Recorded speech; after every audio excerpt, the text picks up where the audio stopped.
민수기 32장 20절에서 42절입니다. 너희 죄가 너희를 찾아낼 줄 알라. 민수기 32장 2, 3절. 오늘 사실 이 제목을 잡은 거는 예전 저희가 전도지를 한국에서 만들고 거리 설교할 때 이 말을 참 많이 썼어요. 저희가 너희 죄가 너희를 찾아낼 줄 알라. 거리에서 이제 복음 전할 때 이 구절을 참 많이 써먹었어요. 그래서 이제 생각이 나서 요절을 이걸로 잡았습니다. 민수기 32장 2, 3절 말씀입니다. 민수기 32장 2, 3절 같이 읽겠습니다. 그러나 만일 너희가 그와 같이 하지 아니하면 보라, 너희가 주께 죄를 지었으니 너희 죄가 너희를 찾아낼 줄을 분명히 알지니라. 너희 죄가 너희를 찾아낸다. 너희 죄가 너희를 찾아낼 줄 분명히 알지니라. 오늘 공부할 본문은 갓지파와 루벤지파가 요르단 동편 땅을 먼저 상속받는 대신에 강을 건너서 선봉에 서서 싸워야 한다는 겁니다. 이것은 모세나 다른 지파가 그들이 요구한 것이 아니라 그들이 스스로 자원한 일입니다.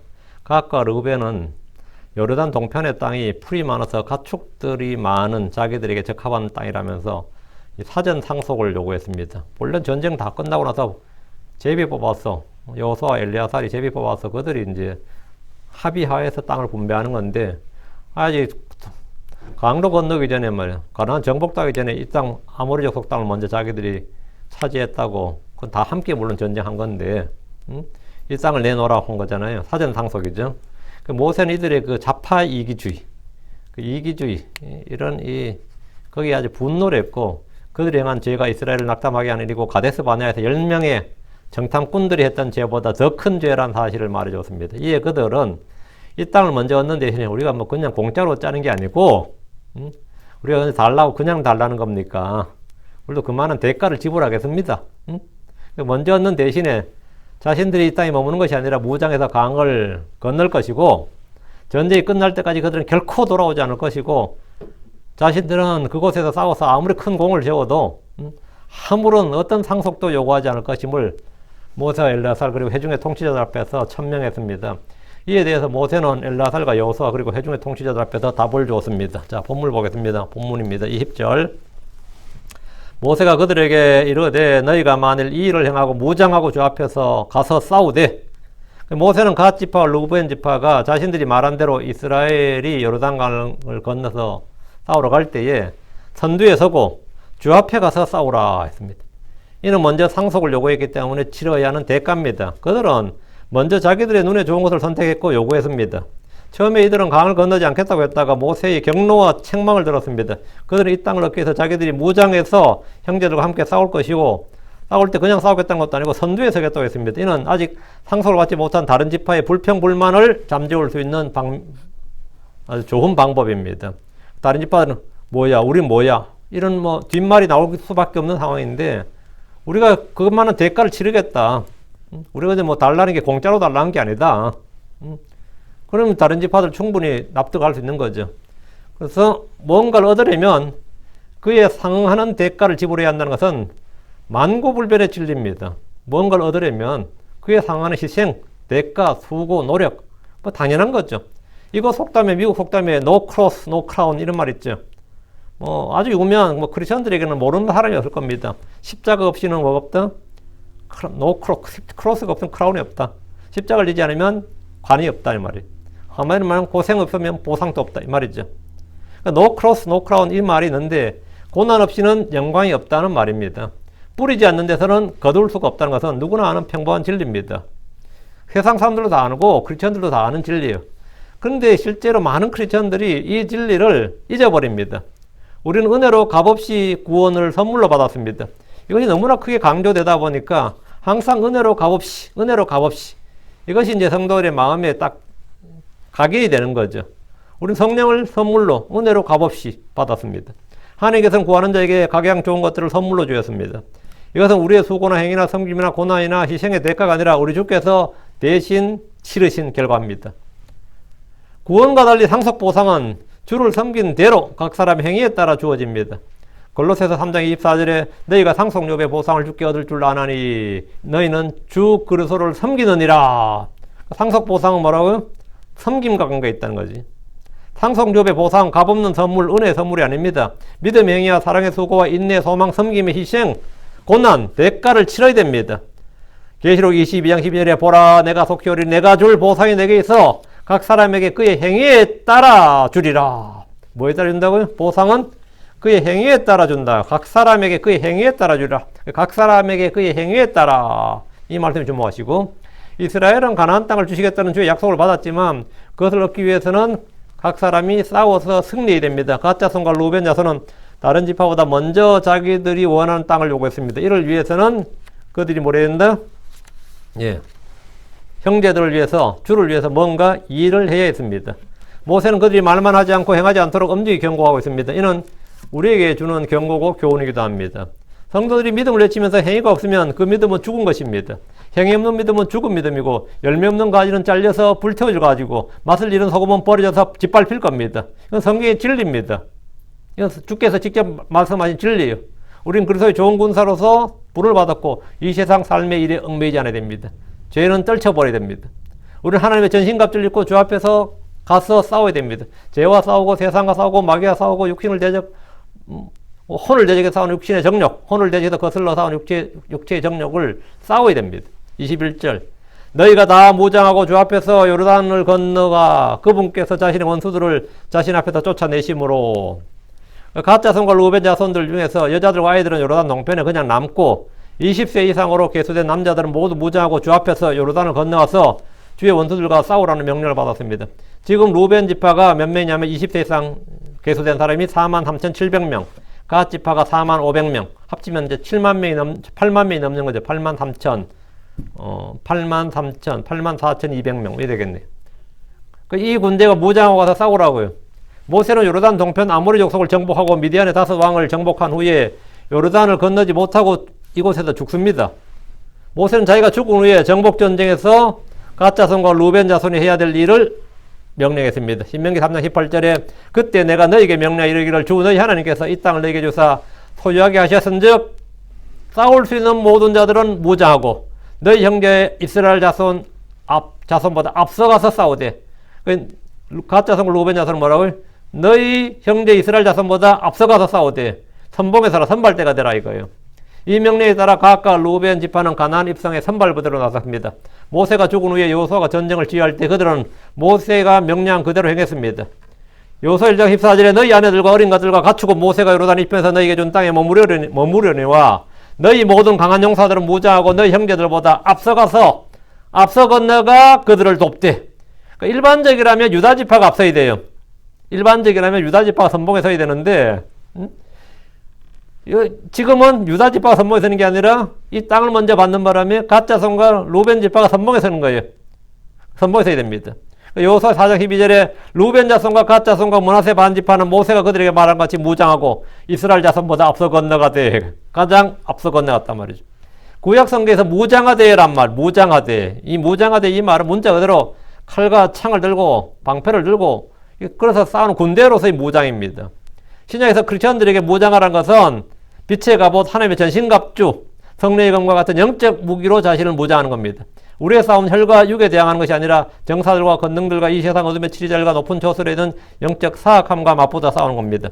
우리의 전쟁 무기는 육신에 속하지 않습니다. 우리는 영적으로 무장해야 될 뿐 아니라 생각, 정신, 마음, 이 혼이 무장되어야 됩니다. 베드로전서 1장 13절에 그러므로 너희 마음에 허리를 동이고 정신을 차려 예수 그리스도께서 나타나실 때 너희에게 가져오실 그 은혜로 인해 끝까지 소망을 가질지어다. 여러분, 너희 마음이 허리를 동이고 정신을 차려. 이게 말하면 크리스천의 무장이에요. 크리스천은 이렇게 무장해야 된다고. 마음의 허리를 동이고 정신을 차려. 너 먼저 마음의 허리를 동이고 정신을 차리라. 깨어 있으라. 이 말씀은 생각, 즉 혼의 무장입니다. 베드로전서 4장 1절에 그러므로 그리스도께서 우리를 위해 육체 안에서 고난을 당하셨은즉 그와 같이 너희도 같은 생각으로 무장하라. 육체 안에서 고난을 당한 자는 이미 죄를 거쳤나니. 그와 같이 너희도 같은 생각으로 무장하라. 우리는 그리스도의 마음, 주의 생각으로 무장을 해야 됩니다. like-minded, 같은 생각 말이죠. 마음과 생각을 지키지 못하면 아무것도 아닙니다. 무장하지 않는 군인이 전쟁에 나가는 것은 자살행위고요. 무장하지 않고 비무장으로 총을 들었는데 총알이 없이 이 말은 죽으러 가는 거죠. 자살행위고, 전쟁이 끝나지 않았는데 무장을 해제한 군인이라면 그런 적에게 사로잡힌 포로거나 폐잔병들입니다. 포로 잡히면 제일 먼저 하는 게 무장 해제당하는 겁니다. 무장을 해제당하는 거라고요. 그런데 크리스천들이 이 말씀에 성령의 그 말씀도 없고, 뭐 기도하는 것도 없고, 찬양하는 것도 없고, 감사하는 것도 없고, 완전 무장 해제가 당한 거지, 지금. 그 말은 뭐냐면, 죄의 포로, 죄의 정욕의 포로, 마귀의 포로, 포로가 됐다, 이거야. 이미 종이 됐다는 거지. 싸우는 군인, 승리한 군대는 본국으로 돌아올 때까지, 그래서 이제 무장 해제 명령이 떨어질 때까지, 완전한 승리를 이룰 때까지 무장을 풀지 않고 그대로 유지합니다. 22절입니다. 그 땅이 주 앞에 항복하게 될 때까지 싸우면 그 이후에 너희가 주 앞에서와 이스라엘 앞에서 무죄가 되어 돌아오겠고 이 땅은 주 앞에서 너희 소유가 되리라. 언제 소유가 된다는 거예요? 너희가 돌아와서 이 땅이 너희 소유가 된다고요. 갓 자손과 루벤 자손은 요르단을 건너 주의 원수들이 주 앞에서 항복할 때까지 싸워야 됩니다. 이게 몇 년이든 관계없이 항복할 때까지, 그 전쟁이 완전히 끝마쳐질 때까지, 그래서 다른 형제들이 그 상속요배 땅을 분배받을 때까지 말이죠. 전쟁을 하다가 어떤 이유로 중간에 그만두어서는 안 됩니다. 그래서 finish your job. 네 일을 끝마치라고요. 사람들은 빨리 휴전을 하고 전쟁 종료를 하고 싶어 합니다. 싸우는 게 지쳐가지고. 한국도 남북전쟁했고, 베트남도 남북전쟁을 했죠. 남북전쟁, 이런 전쟁을 하다 보면, 내전은 어떻게든 끝을 봐야 되는데, 국제사회가 중재라든지 아니면 뭐 자기들끼리 중재해가지고 중간에 휴전해버리고 이런 거 있죠. 그래서 한국 정부가 지금 미국 정부에 계속 요구하는 게 뭐예요? 종전선언입니다. 종전선언이 게 뭔지 아시죠? 전쟁을 finish, 끝내자는 겁니다. 전쟁 끝났는 거 아니야? 아니죠. 한국은 지금 휴전 상태죠. 휴전협정을 맺었는데, 휴전협정을 이제 폐기하고, 종전협정을 하자는 게, 지금 현재 대통령이 가장, 임기 전에 어떻게 하고 싶어가지고, 끝없이 미국 정부 요구한 게 종전선언이었어요. 전쟁이 끝나지 않았는데, 끝났다고 선언하자는 겁니다. 전쟁은 언제 끝나는 거예요? 항복하게 될 때까지 끝난 것이 아닙니다. 정복해서 항복하게 될 때가 전쟁이 끝나는 거지, 우리끼리 그냥 끝내자 한다고 끝낸 게 아니라고요. 우리는 그래서 좋은 군사들입니다. 우리는 육신을 따라 싸우지 않고 살과 피와 목보다 싸우지 않고 허공을 치는 자와 같이 싸우지 않고 우리에서 강력하게 일하시는 그런 활동에 따라 싸우며 믿음의 선한 싸움을 싸우되 끝까지 싸워야 됩니다. 끝까지 싸워야 될 때는 뭐 적이 항복할 때까지 완전히 정복할 때까지 싸워야 됩니다. 우리는 모두 복음의 믿음을 위하여 한 마음으로 함께 싸워야 됩니다. 주께서 십자가를 앞두고 요한복음 17장 4절에 내가 아버지를 땅에서 영화롭게 하사오니 곧 내가 아버지께서 내게 하라고 주신 일을 끝마쳤나이다. 이 끝마쳤나이다. 이게 중요해요. finished. 끝났다. 그분이 십자가에서 하신 말씀도 it is finished. 끝났다 였습니다. 주께서는 사역을 하다가 그치신 것이 아닙니다. 실패한 것도 아니고 중간에 쉬신 것도 아닙니다. 끝마치셨다고. 주께서는 아버지께서 하라고 하신 일을 다 마치셨습니다. 침례자 요한도 자기가 달려갈 길을 마쳤습니다. 사도 바울도 말하기를 이 일들 중 어떤 것도 결코 나를 움직이지 못하며 또한 내가 나의 생명도 내게 귀한 것을 여기지 아니하노니 이것은 내가 나의 달려갈 길과 주 예수님께서 받은 사역 곧 하나님 은혜의 복음을 증하는 일을 기쁨으로 뭐하고자? 끝마치고자 함이라. 끝마치고자 함이라. 우리 모두 이 땅에서 내가 해야 될 내게 주어진 일을 끝을 내야 됩니다. 갓 자손과 루벤 자손도 끝을 내야지 이 땅이 너희 소유가 된다. 끝마칠 때 끝을 내라. 그건 오순절에 예루살렘으로 올라와서 동족 이스라엘에게 복음을 전하는 것으로 자신의 일을 끝마치고자 했습니다. 그는 감옥에서 죽기 전에 디모데후서 4장 7절에 내가 선한 싸움을 싸우고 나의 달려갈 길을 마치고 믿음을 지켰은즉 나는 뭐 했다고? 나의 달려갈 길을 마치 나는 선한 싸움을 싸웠다고. 모든 크리스천들은 그래서 좋은 군사로서 믿음의 선한 싸움을 싸워야 됩니다. 영적 전쟁을 수행해야 됩니다. 우리는 그래서 군사들이단 말이에요. 내가 선한 싸움을 싸우고 나의 달려갈 길을 마치고 믿음을 지켰다. 하나님의 군대는 원수를 멸할 때까지 항복할 때까지 싸워야 됩니다. 흔히 시작이 반이란 말이 있어서 특히 한국 사람들은 이 말이 많아요. 시작이 반이다. 하지만 대부분의 일은 끝날 때까지 끝난 것이 아닙니다. 달리는 선수는 출발이 매우 중요하지만 아무리 잘 달려도 결승선을 들어오지 못하면 그러니까 피니시 라인까지 들어오지 못하면 뭐죠? 그가 뛴 경주는 아무것도 아닙니다. 그래서 42.19km 보통 마라톤인데 42km까지 뛰었는데 아직 1km도 안 남았는데 그걸 못 뛰었다. 그럼 어떻게 되는 거죠? 예, 아무것도 아니에요. 그거 아무것도 아니라고. 그간에 뭐 2시간을 뛰었자 1시간을 뛰었자 아무것도 아니라고요. 산이나 집에 불이 났는데 80% 정도만 거의 다 끝내하고 철수해버리면 어떻게 되는 거죠? 그거는 아무것도 아닙니다. 그동안의 모든 수고가 헛됩니다. 전쟁도 마찬가지입니다. 주는 언제나 완전히 진멸할 것을 여러분 구약 반복해서 하는 게 완전히 진멸하라. 완전히 진멸할 것을 명하셨습니다. 모세는 갓 자손과 루벤 자손이 그 땅이 주 앞에서 항복할 때까지 싸울 것을 명령했습니다. 그렇게 해야지, 그렇게 하고 돌아와야 이 땅이 너희 것이 된다 이거예요. 다시 22절. 그 이후에 너희가 주 앞에서와 이스라엘 앞에서 무죄가 되어 돌아오겠고, 여기 무죄가 되어 돌아오겠고, 이 말 중요. 그럼 지금 이들이 요구한 땅을 달라고 요구했던 건 뭐라고요? 유죄라 이 말입니다. 죄라는 겁니다. 지금 현재 너희들이 땅을 요구하고 있는데, 땅을 요구하고, 이건 뭐다? 이건 엄연히 죄다 이거예요. 근데 언제 무죄가 되냐면 너희가 돌아왔어. 전쟁이 끝나고 돌아와야 그때 무죄가 되어 돌아오겠고, 이 땅은 주 앞에서 너희 소유가 되리라. 그러니까 전쟁이 승리로 완전히 종료될 때까지 싸워야 비로소 그들은 먼저 이 땅을 요구해서 차지한 일에 대해서 주 앞에서와 이스라엘 앞에서 무죄가 됩니다. 형제들보다 먼저 상속력을 선택하고 차지한 것은 죄요, 불법이요. 요즘 우리말로 뭐죠? 특혜입니다. 이건 특혜였다고. 그들은 무장을 하고 앞서 싸우되 적이 항복할 때까지 싸운 후에야 그들이 요구했던 길앗 땅으로 돌아올 수 있습니다. 만약 어떤 이유로 전쟁이 나가지 않거나 중간에 전쟁을 그만두거나 후퇴하면 그들은 주와 이스라엘 앞에서 유죄가 됩니다. 이들이 다른 지파들보다 앞서 자기들이 원하는 땅을 상속적으로 받는 것은 조건부 약속입니다. 이 땅은 주 앞에서 너희 소유가 되리라. 이 말씀은 상속 유업과 보상이 값없이 거저 주어진 것이 아니라 믿음의 행위, 약속의 행위에 따른 보상임을 확실히 보여줍니다. 이는 크리스천들에게 경고와 훈계를 줍니다. 우리가 그리스도의 심판석 앞에 설 때 우리는 우리가 한 일에 대해서 심판을 받고 우리가 한 행위에 대해서 회개 보고해야 됩니다. 로마 14장 12절에 그러므로 이와 같이 우리 각 사람이 자신에 관하여 하나님께 회개 보고를 하리라. 우리 각 사람이 자신에 관하여 하나님께 회개 보고를 하리라. 또 베드로 4장 5절에 그들은 산자들과 죽은 자들을 심판할 준비가 되신 분에게 회개 보고를 하리라. 회개 보고를 한다고. 이 진리는 은혜와 믿음만 외치는 오늘날 개신교회에서 그다지 강조되지 않는 진리. 오늘날 특히 한국교회, 이 미국교회도 마찬가지 개신교회들 잃어버린 진리들 중에 하나입니다. 대부분 한국교회는 그리스도의 심판석과 하나님의 심판석, 그 백보자 심판석과 그리스도의 심판석조차도 제대로 구분하지 못합니다. 심판석이 다르다는 걸 구분하지 못하고 대상이 다르고 심판이 다르다. 그리스도의 심판석에서 뭐 구원에 관한 심판 받는 줄 아는 사람도 있고, 이 교리 엉망인 거지. 우린 달란트 비유나 데나리온 비유에서 종들이 주 앞에 나와서 그들이 한 일을 보고하는 걸 읽을 수 있습니다. 자기들이 한 일을 보고하는 거죠. 그 회개 보고라고요. 주께서는 그들이 한 일에 대해서 평가하시고 그 일에 대해서 상을 주십니다.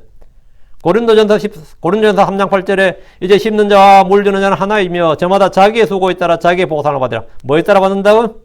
자기의 수고에 따라. 자기의 수고에 따라. 그 보상은 수고에 따라 받는 겁니다. 자기의 수고에 따라 받는다 이거예요. 보상은 자기의 수고에 따라 받는 겁니다. 그래서 심판석은 각 사람의 믿음이 아니라 일을 시험하고 심판하는 겁니다. 일을 시험하는 겁니다. 고린도전서 3장 13, 14절에 각 사람의 일이 드러나리라. 각 사람이 뭐가 드러난다? 일이 드러난다고. 그 심판석에서 심판한 거는 믿음이 아니에요. 각 사람의 일이 드러난 겁니다. 그날 이것을 밝히 드러내리니 이는 그것이 불에 의해 드러나고 그 불이 각 사람의 일이 어떤 종류인지 그것을 시험할 것이기 때문이라. 어떤 사람이 그 기초 위에 세운 일이 남아있으면 그는 보상을 받고, 보상은 뭐다? 한 일이다 이거예요. 보상은 행한 일에 따른 수고에 따른 것임을 잊지 말아야 됩니다. 고린도서 5장 10절에 우리가 반드시 다 그리스도의 심판석 앞에 나타나리니 이로써 각 사람이 좋은 것이든 나쁜 것이든 자기가 행한 것에 따라 자기 몸 안에 이루어진 것들을 받으리라. 자기가 행한 것에 따라 했습니다. 하나님 약속하신 보상과 상급, 유업, 영광이 우리의 것이 되려면 우리가 이 땅에서 주께서 하라고 한 일을 마치고 본향으로 돌아가야 됩니다. 23절입니다. 그러나 만일 너희가 그와 같이 하지 아니하면, 너희가 말한 대로 내가 명령한 대로 하지 않으면 말이야.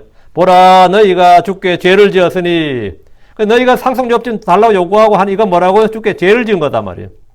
그리고 당연히 또 이행하지 않으면 그것도 당연히 죄고. 보라, 너희가 주께 죄를 지었으니 너희 죄가 너희를 찾아낼 줄을 분명히 알지니라. 죄가 우리를 찾아내면 어떻게 되는 거죠? 죄는 반드시 뭐가 있다? 죄에는 삭시 있습니다. 죄는 죄의 권능이 있고 죄의 힘이 있어요. 죄의 삭시 있고 죄의 열매가 있고 죄에 쏟는 것이 있고 죄의 올무가 있고, 죄는 아무것도 아닌 게 아닙니다. 죄가 너를 찾아낸다. 그럼 죄의 올무는 우리를 넘어뜨리죠. 죄의 사슬 우리를 포로로 묶어버립니다. 포로로 끌어다닙니다. 죄는 권능이 있다고요. 그 말은 뭐냐? 우리를 힘없게 만든다 이 말이지. 보라 너희가 주께 죄를 지으니 너희 죄가 너희를 찾아낼 줄 분명히 알지니라. 모세는 갓 지파와 루벤 지파가 이 자리에서 말한 대로 모세가 명령한 대로 행하지 않으면 그들은 유죄가 될 것이요 먼저 요구한 상속유업도 없음. 상속유업도 없다. 이 길라 땅 너희가 안 된단 말이에요. 그걸 확언했습니다. 그러나 만일 너희가 그와 같이 하지 아니하면 우린 주 앞에서 주의 말씀대로 행해야 됩니다. 우리가 주를 믿는다 안다는 것으로 보상을 받을 수는 없습니다. 주의 말씀을 듣고 행하지 않으면 그는 모래 위에 집을 지은 사람과 같이 어리석은 자입니다. 주의 뜻, 주의 말씀, 주의 명령을 알고 행하지 않는 종은 더 많은 채찍을 맞습니다. 누가복음 12장 47절에 자기 주인의 뜻을 알고도 자기를 예비하지 아니하고 자기 주인의 뜻대로 행하지 아니한 그 종은 채찍을 많이 맞대. 그 종은 채찍을 많이 맞는다고. 행하지 않으면 맞는다 이거예요. 오늘 크리스천들은 은혜를 외치면서 주의 뜻을 행하고 주의 명령을 행하는 것을 율법주의라고 매도합니다. 아주 기이한 기독교예요. 응? 주의 뜻을 행하고 주의 명령을 이행하려고 하는 성도에게 힘을 줘야 되는데 힘을 주는 게 아니고 너무 율법적으로 행하지 마. 너무 율법적으로 그렇게 하면 안 돼. 뭐 이렇게 잡아뜨리고 이 마귀들이 교회 안에 있어요. 응? 형제란 탈을 쓰고 나타나가지고는 그 율법주의야 이래. 응? 지금 주의 뜻, 주의 명령을 수행하려는데 그걸 율법주의라고 못하는 거예요 대체. 응? 교회 안에서 있는 이 참으로 기이한 현상입니다. 믿음의 행위를 율법의 행위라고 그러고 육신의 행위로 매도하면서 불순종의 죄를 변명합니다. 주께서 누가복음 16절에 너희는 나를 불러 주여 주여 하면서도 어찌하여 내가 말하는 것들을 행하지 아니하느냐. 내가 말하는 것을 믿지 아니하느냐 그게 아니고 내가 말하는 것을 행하지 아니하느냐. 종은 말이 필요한 게 아니라 행위가 필요한 겁니다.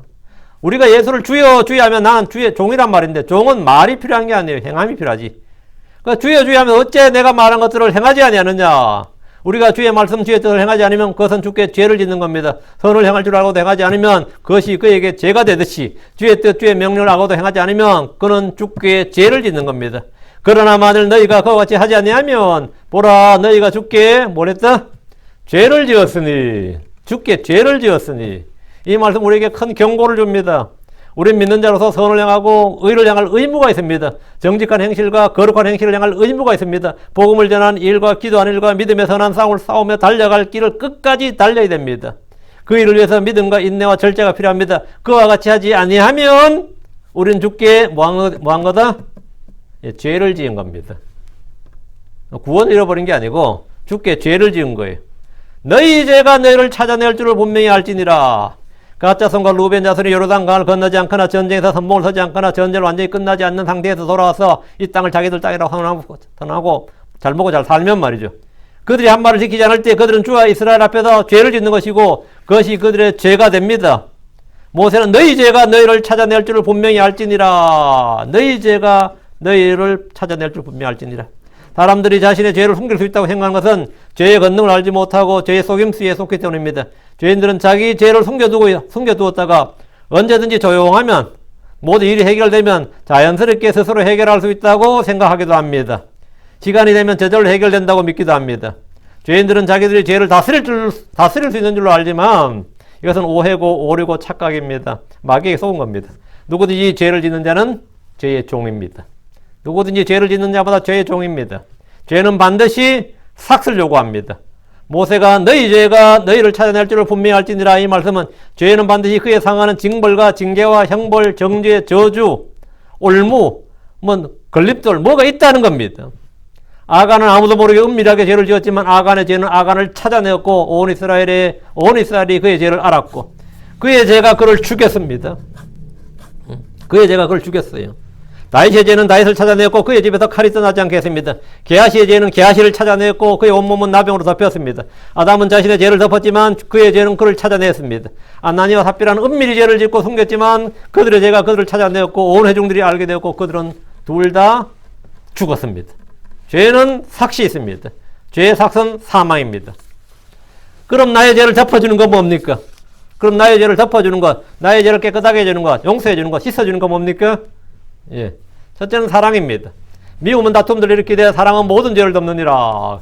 베전 4장 8절에 무엇보다 너희끼리 뜨거운 사랑을 품으라. 사랑은 허다한 죄를 덮으라. 하나님의 사랑이 우리의 죄를 덮습니다. 하나님의 사랑이 우리의 죄를 덮습니다. 성경 말하기를 시편 85편 2절에 주의 백성의 훌볼 용서하시고 그들의 모든 죄를 덮으셨나이다. 셀라.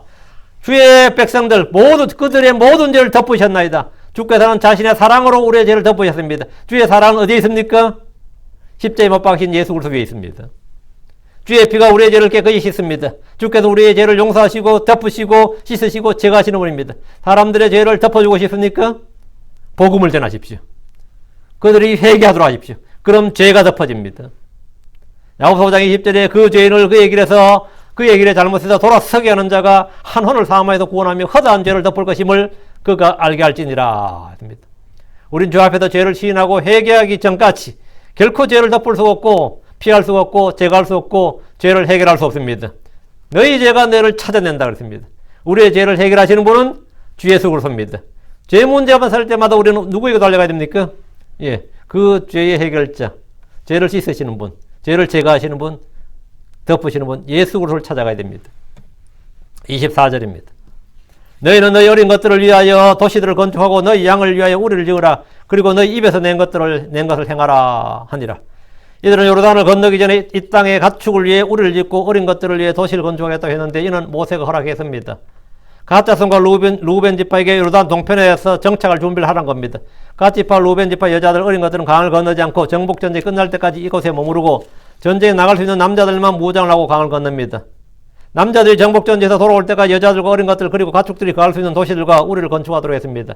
자, 그러면 바로 옆이 암몬 자손이고 옆이 모압 자손인데 8만 명이 넘는 군대가 다 가버리면 무장한 채 다 강 건너버리고 여기는 어린애들하고 여자들하고 가축들만 있으면 후방이 너무 위험하지 않아요? 실제로 8만 명 중에서 8만 명, 갓지파, 로벤지파 8만 명이 넘어요. 근데 실제 무장하고 강을 건넌 병사는 4만 명입니다. 나머지 4만 명 이상은 여기 자위대로 미국 가면 주방위군이죠. 4만 명만 건넜습니다. 실제 요소에 보면 4만 명만 선봉으로 건넜고 나머지 4만 명은 여기 남아 있었어요. 예. 이제 그때 이제 그렇게 했는데 남자들이 정복전에 돌아올 때까지 여자들은 이제 여기 남고 하는데 모세가 그리고 너희 입에서 낸 것을 행하라 아니라 했죠. 모세는 갓 자손과 루벤 자손이 스스로 모세와 엘라사를 회중의 통치자 앞에서 한 말을 행하라는 겁니다. 이것이 주 앞에서 서원, 맹세와 같은 효력을 가진 말입니다. 만약 그들이 자기 입에서 낸 것을 행하지 않으면 그것이 그들에게 죄가 되고 그 죄가 그들을 반드시 찾아낼 겁니다. 죄의 권능, 죄의 올무, 죄의 속임수는 그들이 능히 멸할 수 있습니다. 그들을 루벤 자손 가지파 완전히 멸할 수 있습니다. 그들의 죄는 그들이 얻고자 하는 유업의 상속을 모두 빼앗을 수 있습니다. 모세가 너희 입에서 낸 것을 행하라는 것은 그들의 안전과 복과 형통을 위한 것입니다. 25절 갓 자손과 루벤 자손이 모세에게 말하 이르되 내 주께서 명령하시는 대로 주의 종들이 행하리이다. 모세의 말에 갓 자손과 루벤 자손이 응답했습니다. 내 주께서 명령하시는 대로 주의 종들이 행하리이다. 성경에서 내 주란 표현은 주 하나님만을 말한 것이 아닙니다. 여기서 이제 오해하면 안 됩니다. 사라는 자기 남편 아브라함을 내 주라고 불렀습니다. 내 주 몇 번 나옵니다. 세겜 사람들은 아브라함을 내 주라고 불렀습니다. 야곱은 자기 형 에서를 내 주라고 불렀습니다. 요셉의 형제들은 이집트에서 요셉에게 내 주여 이래 불렀습니다. 아론은 동생 모세를 내 주여 불렀고 요수아는 모세에게 내 주 모세여 이랬습니다. 갓 자손과 루벤 자손이 지금 모세한테 내 주여 이렇게 불렀습니다. 내 주여. 이게 뭔 말이에요? 성경에서 내 주란 표현은 나의 위에 있는 권능, 나의 권세, 지위, 신분, 이게 나의 위에 있는 사람이고 나를 부릴 수 있는 사람이란 말입니다. 내가 그 사람에게 복종해야 될 위치에 있는 사람, 나를 복종시킬 수 있는 사람, 그런 권위와 권능, 신분, 지위를 가진 사람을 이제 내 주라고 부릅니다. 내 주라고 그러죠. 우리가 예수님을 주라고 부른 것은 예수님을 주 예수님 이렇게 부르죠. 주 예수님, 주 하나님 이렇게 부른 거는 그분이 우리 위에 있고 우리가 그분 아래 복종의 자리에 있고 그분이 나를 복종케 하실 수 있는 권능과 지위, 신분, 하여튼 통치 이게 다 그분에게 있다 이 말입니다. 그게 내 주란 뜻입니다. 내 주. 우리가 예수님을 주여라고 고백하는 것은 뭐냐면 예수님이 나의 주인이시고 나의 위에 있고 나를 복종케 해서 나에게 명령할 수 있는 나는 그분의 복종 의무가 있는 사람이다. 이것을 고백하는 신앙 고백이에요. 주여가. 이 주여 하는 게. 갓 자손과 루벤 자손이 주께서 명령하신 대로 주의 종들이 행하리다. 이건 여기서 주께서 명령하신 대로 이거는 모세를 말해요. 모세가 명령하신 대로 주의 종들이 이 모세의 종들이 이 말입니다. 그들은 주 하나님의 종일 뿐 아니라 모세의 말과 명령에 순종하는 모세의 종들입니다. 종들의 의무는 주의 명령대로 행하는 겁니다. 종은 말이 필요한 존재가 아니라 행동, 순종이 필요한 자들입니다. 갓 자손과 루벤 자손이 내 주께서 명령하신 대로, 모세를 지금 내 주라고 했죠. 내 주께서 명령하신 대로 주의 종들이 행하리이다 라고 했는데, 이것은 자기들의 운명이 걸린 약속입니다. 그런데 이제 모세는 그러고 나서 죽죠. 모세 죽었으니 끝났네. 그건 아니다 이 말이죠. 그래서 모세가 자기한테가 아니라 엘레아살과 여호수아 앞에서, 그리고 회중의 통치자 앞에서 이것을 약속을 받습니다. 자기 죽고 나서 이거 효력을 발휘하도록, 법적 효력을 발휘하도록. 26절, 우리 어린 것들과 내와 양떼와 모든 가축은 거기에 길르앗의 도시들에 두려니와. 갓 자손과 루벤 자손은 자식들과 여인들 그리고 양떼와 모든 가축을 길르앗의 도시들에 두고 남자들만 강을 건너서 정복전쟁의 선두에 설 것을 말하고 있는데, 이런 처음부터 그들이 했던 말입니다.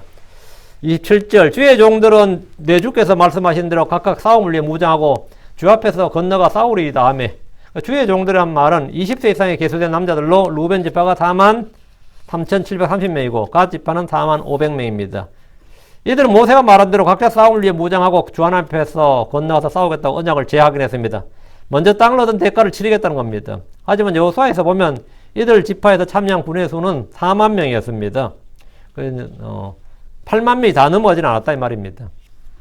28절, 이에 모세가 그들에 관하여 제사장 엘레아살과 눈의 아들 여호수아와 이스라엘 자손 지파들의 우두머리 아버지들에게 명령하니라. 모세가 갓 자손과 루벤 자손이 요청한 요르단 동편 땅의 유업 상속에 대해 명령했습니다. 대제사장 엘레아살, 눈의 아들 여호수아, 이스라엘 자손 지파들의 우두머리 아버지들에게 명령했다는 말은 이것이 이스라엘 내에서 법적인 권위와 정당성을 부여해 주는 겁니다. 모세가 죽은 후에 이스라엘 지도부가 될 사람이 엘레아살과 여호수아였고, 이들이 가나안 땅의 상속 분배를 맡은 사람들입니다. 두 지파의 유업의 상속에 관한 모세의 명령은 상속 분배에 관한 이스라엘의 국가 정책이고 영토에 관한 법적 효력을 발휘합니다. 이 땅은 이제 이로써 요르단 동편 땅은 이들 지파의 것이다, 이렇게 전부 다 승인이 된 거죠. 29절, 모세가 그들에게 이르되 만일 갓 자손과 루벤 자손이 각각 무장하고 너희와 함께 요르단을 건너가 주 앞에서 싸워 그 땅이 너희 앞에 항복하게 되면 너희가 길르앗 땅을 그들에게 소유로 줄 것이로되. 그러니까 여호수아와 엘레아살이 이제 지도부죠. 그리고 회중의 통치자들이 이 길르앗 땅을 갓 자손과 루벤 자손에게 줄 것이로되, 주라 이 말이에요. 갓 자손과 루벤 자손이 약속한 대로 행할 때 그들에게 이 땅을 상속하라. 조건부 행위 언약입니다. 갓 자손과 루벤 자손이 각각 무장하고 다른 지파와 함께 요르단으로 건너가서 주 앞에 싸우고 그 땅이 이스라엘 앞에서 항복하게 되면 그때 길르앗 땅을 그들이 원해서 요구한 대로 소유로 주라는 것이고, 그들이 지금까지 지은 죄는 무죄로 죄가 하면 되는 거 끝난 거지. 그들이 이 약속을 행하지 않으면 그 땅은 그들의 상속 재산이 될 수가 없습니다. 상속 유업은 행위에 따른 조건부 행위 언약입니다. 30절, 만일 그들이 무장하고 너희 함께 건너가지 아니하거든, 이건 이제 약속을 파기한 거죠. 그들이 가나안 땅에서 너희 가운데서 소유를 취할 것이니라. 만약 이 땅에서 우리는 이미 우리 땅을 차지했기 때문에 뭐 건너가서 싸울 이유 없다 이러면, 그러게 되면 요르단 동편 땅 길르앗 지역을 유업의 상속으로 주지 말고 요르단 서편에 있는 땅 중에서 그들의 일부를 유업으로 주라는 겁니다. 이건 완전히 뭐 치욕이지. 와서 그냥 새빵살이 하는 거나 다름없죠. 우리가 싸운 땅에서 뭐라고 와서 마치 유다 땅에 시몬 지파가 있는 것처럼 말이죠. 도시들 좀 줘서 살게 하란 말이지. 이건 완전 대대로 이 갓 지파와 루벤 지파는 그냥 한마디로 면 이스라엘의 그냥 이 수치가 되는 겁니다. 그렇게 가나안 땅에서 너희 가운데서 소유를 취할 것이니라. 그래서 땅의 일부 도시를 주라 이 말이에요. 길르앗 땅 주지 말고. 이 두 지파가 정복 전쟁에 참여하지 않고 동쪽 땅을 그냥 차지해 버리면 요르단 강을 중심으로 동서가 분열될 수가 있고 이스라엘이 두 개의 국가로 나누어지게 됩니다. 먼저 땅을 차지한 이 지역 감정이라는 게 영호남만 있고 뭐 텍사스와 캘리포니아만 있는 게 아니라고요. 예? 먼저 땅을 차지한 저놈들 이렇게 되고, 또 이쪽은 모압과 암몬 자손의 내륙 지방이에요. 서쪽은 요르단강을 중심으로, 이쪽은 해양이라고, 지중해라고. 그 말은 뭐냐, 이쪽은 뭡니까? 무역이나 교류가 이방인들과 활발하게 되고 빨리 이방신들이나 이방 문화와 접촉할 수가 있게 되는 거죠. 뭐 옛날 국경선이라는 게 뭐 철조망 쳐놓은 것도 아니고 그냥 왔다 갔다 한단 말이죠. 그래 가장 빨리 배교할 수 있는 지파가 이쪽 요르단 동편 땅이에요. 그러려면 당연히 이제 요르단 강을 중심으로 그냥 자연스럽게 국경이 분리가 되는, 요르단 강이 자연스러운 국경처럼 되어버리면 12지파가 줄지 두 개 지파가 이게 갈라진단 말이죠. 자연스럽게 떨어져 나가는 이런 일이 발생하게 되니까 그 땅에 살지 말고 전부 다 요르단 서편을 와서 이 12지파 이 분리가 안 되도록 이 땅 속에서 나눠주라는 거예요. 소유로 주라고. 이래야 된 거죠. 그래서 모세는 이들이 정복전을 하지 않을 때 길라앗 땅이 아니라 가나안 땅에서 그들에게 소유를 줘서 이스라엘의 분열과 분리를 방지하도록 했습니다. 31절 갓 자손과 루벤 자손 응답하여 이르되 주께서 당신의 종들에게 명령하신 대로 우리가 행하리이다. 우리가 행하겠다. 이게 우리가 지금 몇 번 말해야 되겠습니까? 지금 이거지. 모세가 영 못 믿어온지 계속 이 반복을 하니까 갓 자손과 루벤 자손 계속해서 우리가 행하겠다고. 그래서 우리가 이 땅을 그냥 얻겠다고. 갓 자손과 루벤 자손은 다시 한번 주께서 당신의 종들에게 명령하신 대로 우리가 행하리이다 하며 자신들의 의지를 확인했습니다. 32절 우리가 무장하고 주 앞에서 가나안 땅으로 건너가 요르단 이편에 있는 우리 상속 재산의 소유가 우리 것이 되게 하리이다. 우리가 지금 우리 것 되게 우리가 원했고 요구했으니까 우리 것 되도록 행하겠다 이거예요. 그들은 요르단 동편에 있는 이 땅을 자기들의 상속 재산 소유가 되게 하기 위해서라도 명령대로 약속대로 가서 싸우겠다는 겁니다. 그들은 이곳 길라앗 땅을 얻기 위해서 그 정도의 대가를 충분히 치를 각오가 되어 있었고 기쁘게 감당하려 했습니다. 뭔가 얻을 것이 있는 사람들은 다 그런 일을 하는 겁니다.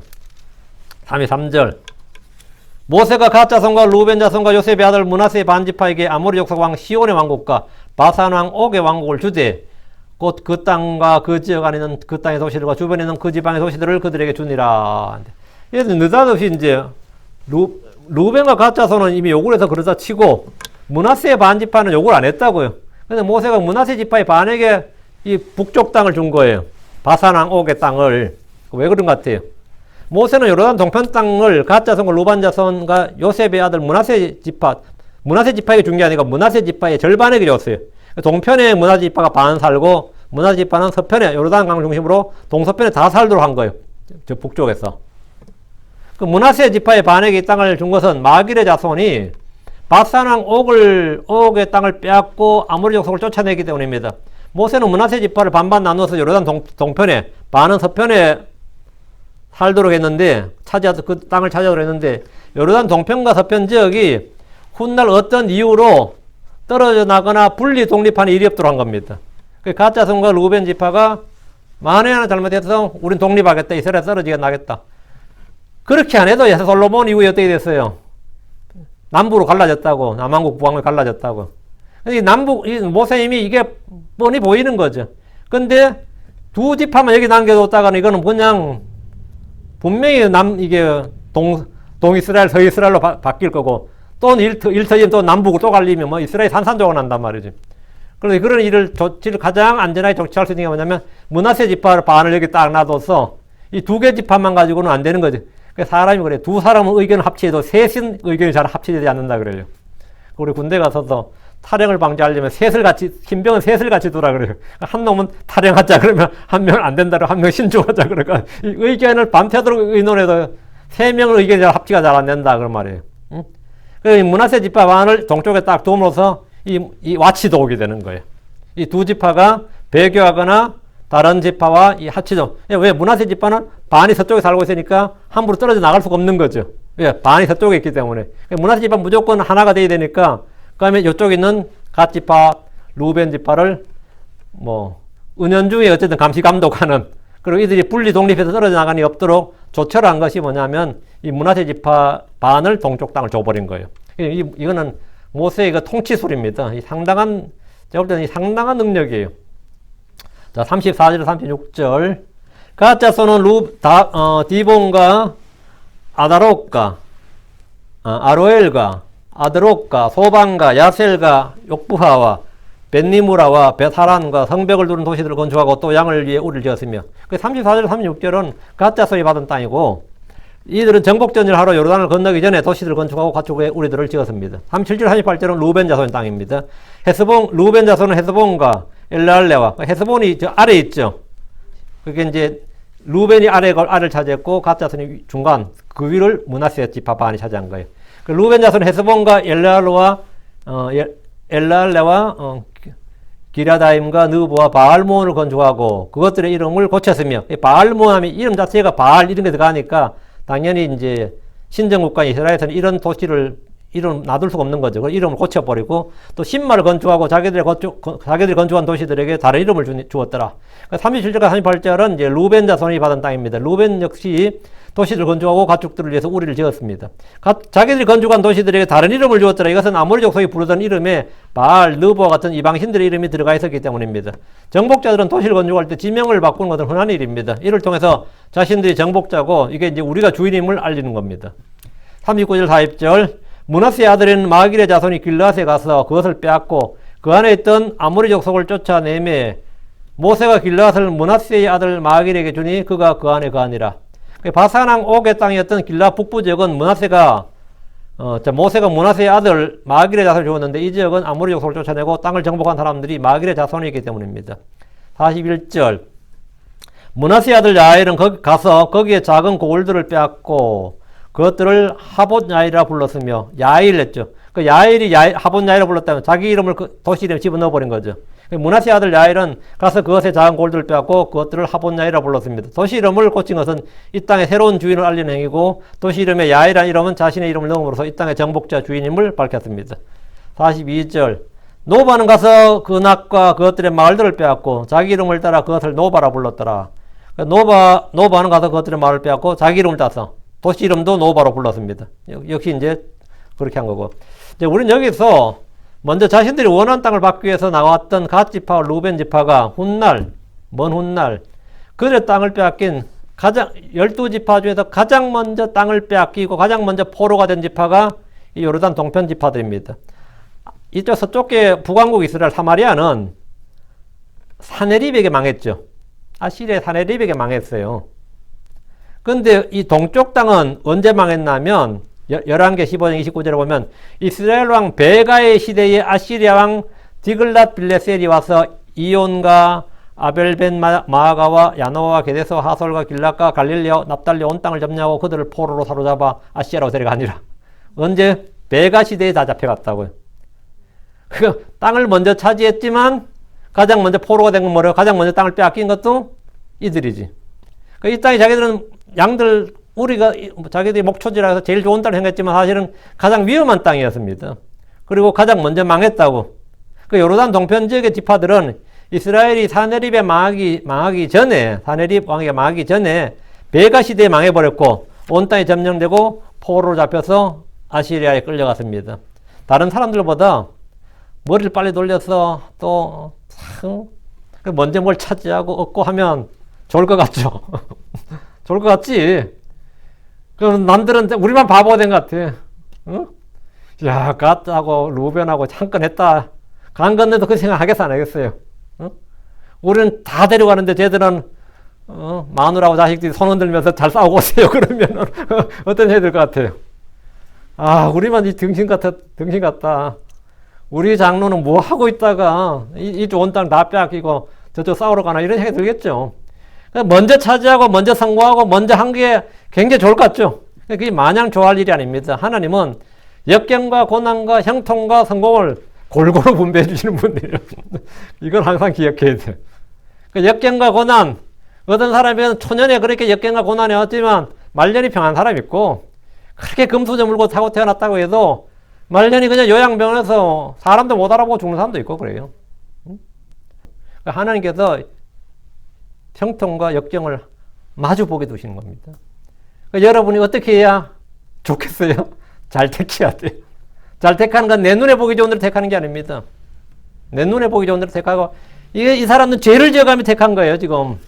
루벤 자손과 갓 자손이 죄를 지어가며 택했는데, 그 결과는 사실은, 이제 우리는 뭐 몇천 년 후에 지금 역사를 보고 하는 이야기니까, 그 결과는 뭐라고 썩 좋지 않았어요. 썩 좋지 않았습니다. 외적 침입도 가장 많았고, 가장 힘들었고, 또 가장 빨리 배교했고, 배교는 당연히 빨리 배교할 수밖에 없었죠. 그들이 만약 믿음이 좋아서 출중한 믿음으로 계속 영토를 장막을 넓혀갔다면, 계속 이방 쪽을 막 밀고 나가고, 이 프론티어 정신에서 가지고 밀고 나갔다면, 그러면 암몬 자손도 막 회침시키고, 모압 자손도 회침시키고, 뭐 그랬다면 문제될 게 없겠죠. 오히려 진짜 개척자의 정신을 가지고 나간 그런 갓 자손과 루벤 자손 이래 되겠지만, 그건 수비적인 자세였어요. 그렇기 때문에 오히려 그들의 세상의 조류가 그들에게 물밀들이 몰려왔고 그들은 그걸 지켜내기가 어려웠습니다. 계속해서.